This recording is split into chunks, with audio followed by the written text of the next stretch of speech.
बिस्मिल्लाहिर्रहमानिर्रहीम। अस्सलाम वालेकुम स्टूडेंट्स। क्लास 6 आज हमने एक्सरसाइज 4C करनी है और एक्सरसाइज 4C में question number 4, factorise the following.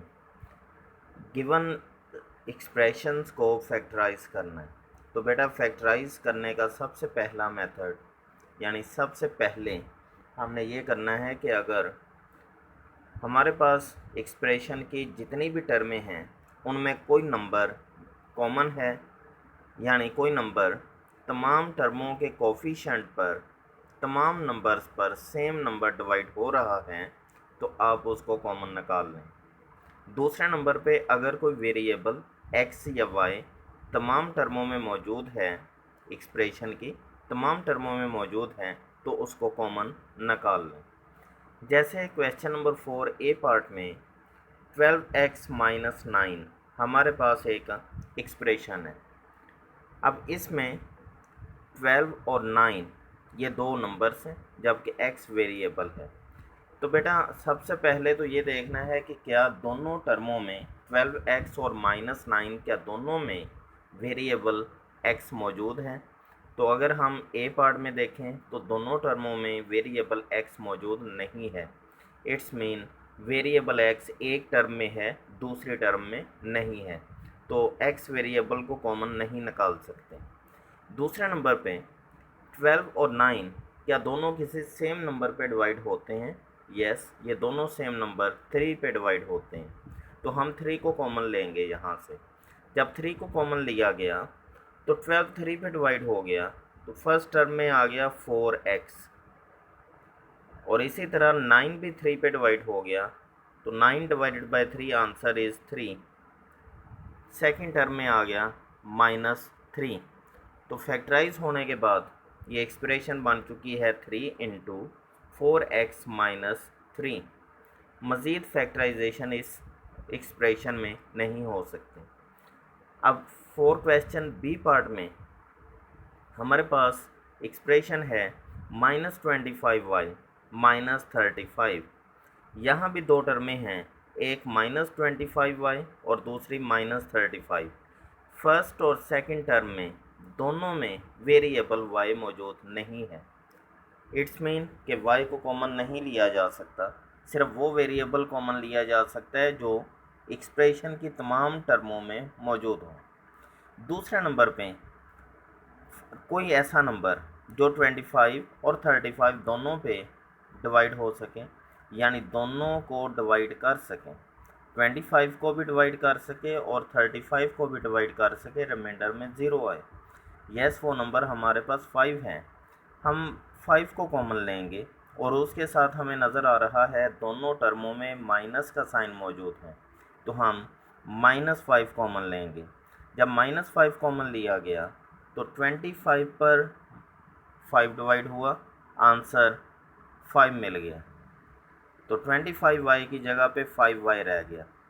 35 पे 5 डिवाइड हुआ तो आंसर 7 मिल गया, तो 35 डिवाइडेड बाय 5 आंसर इज़ 7। क्योंकि दोनों टर्मों के साथ नेगेटिव साइन मौजूद था, इसलिए माइनस को कॉमन लिया, तो ब्रैकेट के अंदर साइन चेंज हो गए। तो हमारे पास फैक्टराइज होने के बाद बी पार्ट का जवाब आ चुका है -5 into 5y plus 7।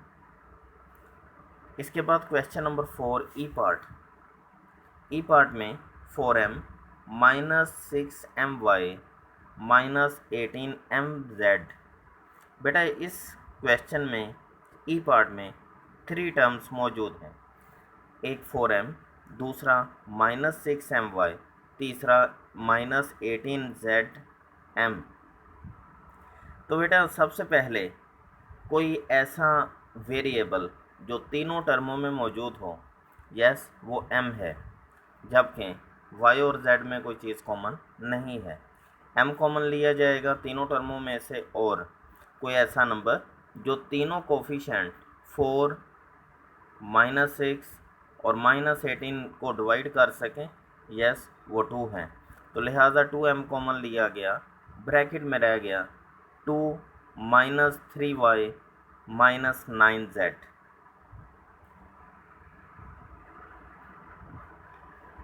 Question number 4 के बाद हम करते हैं क्वेश्चन नंबर 6।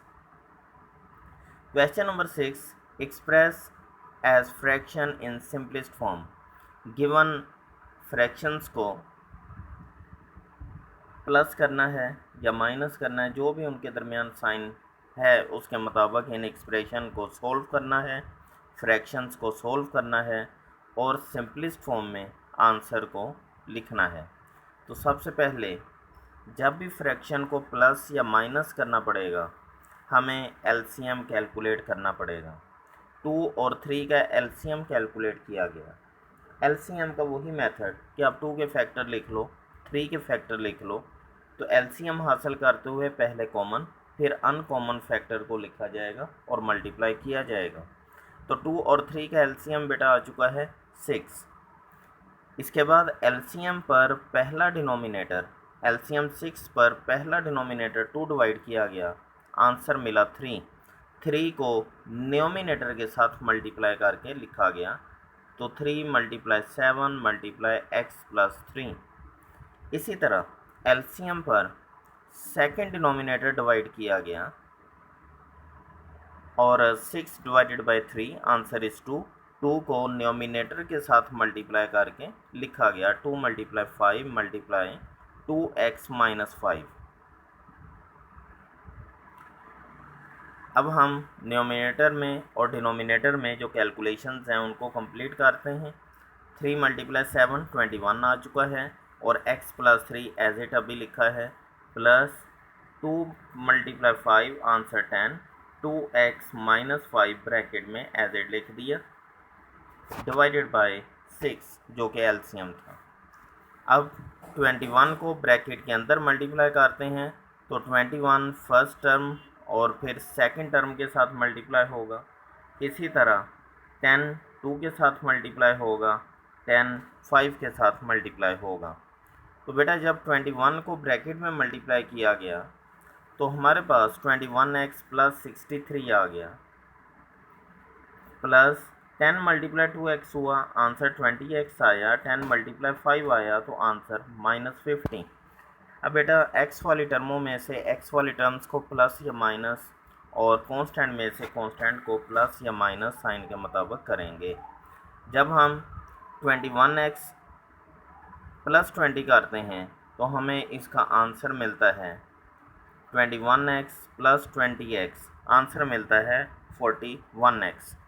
इसी तरह 63 प्लस का माइनस 50 करते हैं तो आंसर मिलता है 13 पॉजिटिव। तो बेटा हमारे पास आंसर आ चुका है 41x प्लस 13 ओवर 6।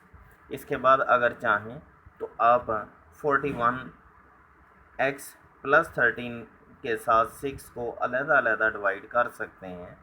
तो फर्स्ट टर्म के साथ 6 अलग डिवाइड होगा, सेकंड टर्म के साथ अलग डिवाइड होगा। 41 over 6 into x plus 13 over 6। 41 over 6 को अगर देखा जाए तो ये हमारे पास इम्प्रॉपर फ्रैक्शन बनती है। इम्प्रॉपर फ्रैक्शन को डिवाइड करके मिक्स फ्रैक्शन में जवाब देना होता है, इसलिए 41 को अंदर 6 को बाहर आके जब डिवाइड किया गया तो मिक्स फ्रैक्शन इसकी बनती है 6 इंटू 5 ओवर 6x। इसी तरह 13 ओवर 6 को मिक्स फ्रैक्शन में लिखा जा सकता है 2 इंटू 1 ओवर 6। तो ये बेटा हमारे पास क्वेश्चन नंबर 6 का ए पार्ट कंप्लीट होता है। रिमेनिंग क्वेश्चन नंबर 4 के रिमेनिंग पार्ट्स आप लोगों ने खुद करने हैं। क्वेश्चन नंबर 6 के आप ए से लेकर ई तक पार्ट खुद करेंगे, ABCDE। ये पार्ट आप क्वेश्चन नंबर 6 के खुद करेंगे। अपनी कॉपी साथ साथ कंप्लीट कीजिए। Thank you. अल्लाह हाफिज़।